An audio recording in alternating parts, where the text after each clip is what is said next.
সেকেন্ডের জন্য থামুন আর কল্পনা করুন 2030 সালের ফিফা বিশ্বকাপ।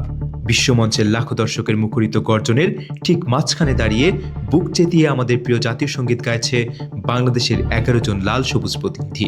যদি সত্যিই এমন একটি স্বপ্নের একাদশ মাঠে নামে, হ্যাঁ, একটু ভাবুন।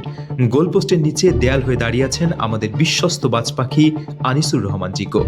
রক্ষণভাগে নেতৃত্ব দিচ্ছেন প্রিমিয়ার লিগ মাতানো বিশ্বমানের ডিফেন্ডার হামজা চৌধুরী, আর তার সাথে স্টপার ও উইং ব্যাকে দেয়াল তুলেছেন তপু বর্মন, প্রবাসী তারকা ডেকলান সুলিভান এবং তরুণ সেন্সেশন জায়ান আহমেদ। মাঝমাঠের জাদুকরী নিয়ন্ত্রণ সামলাচ্ছেন আমেরিকান লিগের ওয়ান্ডারকিড কাওয়ান সুলিভান, আর তার সাথে মাঝমাঠের ইঞ্জিন হয়ে খেলছেন সমিত সোম ও মেক্সিকান বংশোদ্ভূত টেকনিক্যাল মাস্টারমাইন্ড জিদান ইউসুফ। আর আক্রমণে রাইট উইংয়ে সুলিভান ব্রাদার্সের অন্যতম সেরা প্রতিভাবান রোনাল্ড সুলিভান এবং লেফট উইংয়ে লাল সবুজের জার্সিতে গতিঝড় তুলছেন নতুন জাপানিজ বাংলাদেশি সেন্সেশন সুকি ইতোফুসা। এই বিধ্বংসী আক্রমণের একদম স্ট্রাইকিং পজিশনে গোল মেশিন হিসেবে আছেন আমাদের আসল সিক্রেট উইপন ফারহান আলী ওয়াহিদ।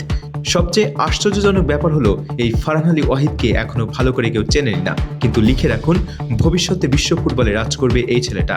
একটি বিশ্বমানের দলের আসল গভীরতা প্রকাশ পায় তার সাইড বেঞ্চে।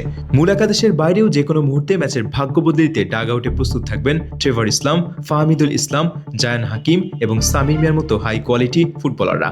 এছাড়াও স্কোয়াডের শক্তি বাড়াতে থাকবেন মিটুল মার্মা, তারেক কাজী, জামাল ভুইয়া, সাদ উদ্দিন, কুইন সুলিভান এবং শেখ মোরসালিন।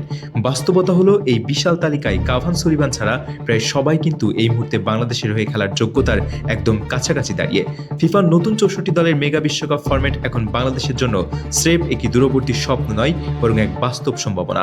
আর সেই সম্ভাবনাকে ছুঁয়ে দেখতে বাংলাদেশ ফুটবল ফেডারেশন এবং মাস্টারমাইন্ড থমাস ডুলির নেপথ্যে যে দূরদর্শী উদ্যোগগুলো নিচ্ছেন তা দেশের ফুটবলকে নিয়ে যাচ্ছে এক নতুন যুগের দিকে।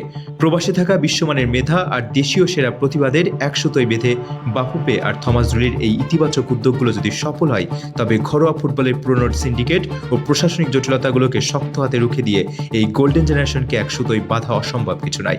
এই স্বপ্নের একাদশ কি সত্যিই লাল সবুজ পতাকাকে নিয়ে যাবে বিশ্বমঞ্চে? উত্তর যাই হোক, কোটি ভক্তের বুকে আসা আর উত্তেজনার কাউন্টডাউন কিন্তু আজ থেকেই অফিসিয়ালি শুরু হয়ে গেল।